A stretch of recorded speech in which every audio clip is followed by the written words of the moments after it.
Assalamualaikum warahmatullahi wabarakatuh. My name is Ahmad Gilardino Tuffel, student 0x0, and right now I'm going to do a video presentation assignment for my English lecture with Miss Uchi Eli Kolida.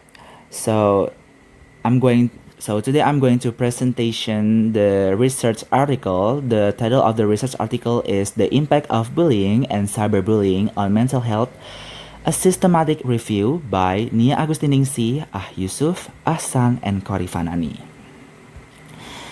The first is introduction. The high use of social media among adolescents has significantly increased the risk of cyberbullying, creating a serious public health threat.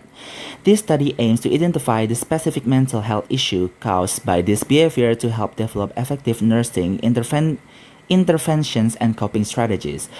So in this introduction is discuss how the digital age has shifted the landscape of adolescent safety.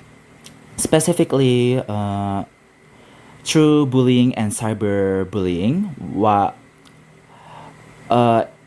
there's also a data in the research article where the data is said like the traditional bullying remains a threat for about 70% to 26% of youth, while cyberbullying now impacts a staggering 7% to nearly 57% of adolescents.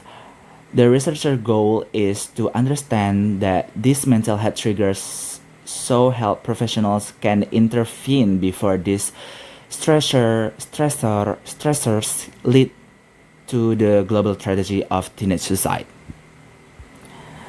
Next is method. Researchers conducted a systematic review of 25 quantitative and longitudinal studies published between 2018 and 2022.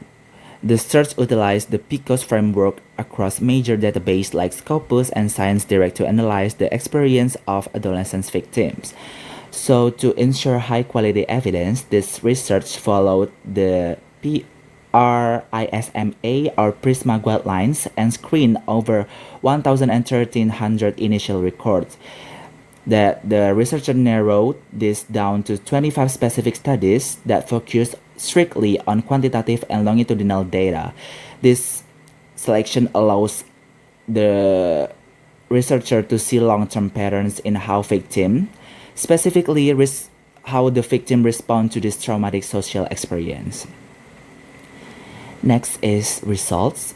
The review found that victims of both traditional and cyberbullying suffer from anxiety, depression, low self-esteem, and suicidal ideation. While all roles in bullying are affected, victims experience the highest levels of psychological distress and suicide attempts.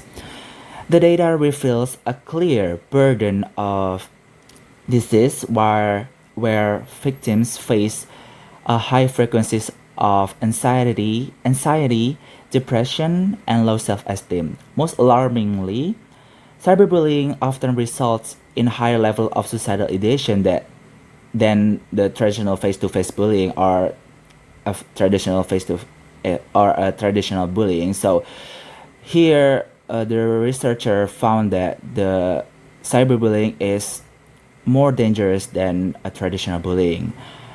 While everyone involved in this dynamic suffers, the victim consistently reports the most severe psychological distress and the highest risk of self-harm.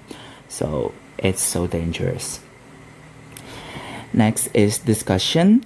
Psychological problems often stem from a lack of proper coping strategies, with female adolescents showing a higher tendency for internalizing stress and suicidal thoughts. Cyberbullying generally poses a higher risk for low self-esteem and emotional distress compared to traditional face-to-face bullying. Okay, so why is the impact is so severe?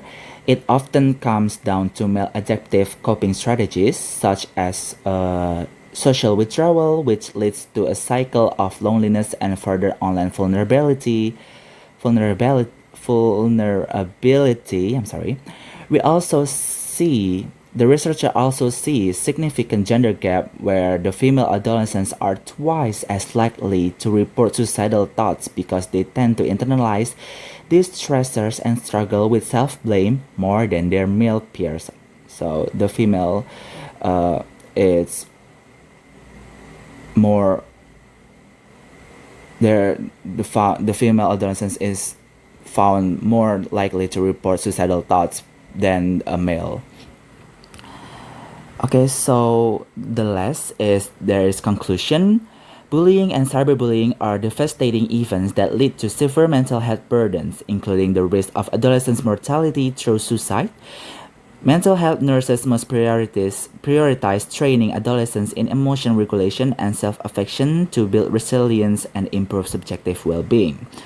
So, in summary, we cannot completely erase bullying from the adolescent experience, but we can change how they respond to it. It's also vital for mental health nurses and educators to eh, move beyond simple anti-bullying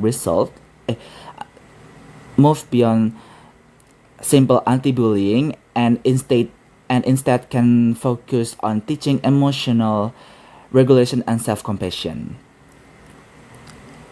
Okay, so that's all for my presentation today. I hope I can deliver well to Miss Uchi, and thank you so much. Wassalamualaikum warahmatullahi wabarakatuh.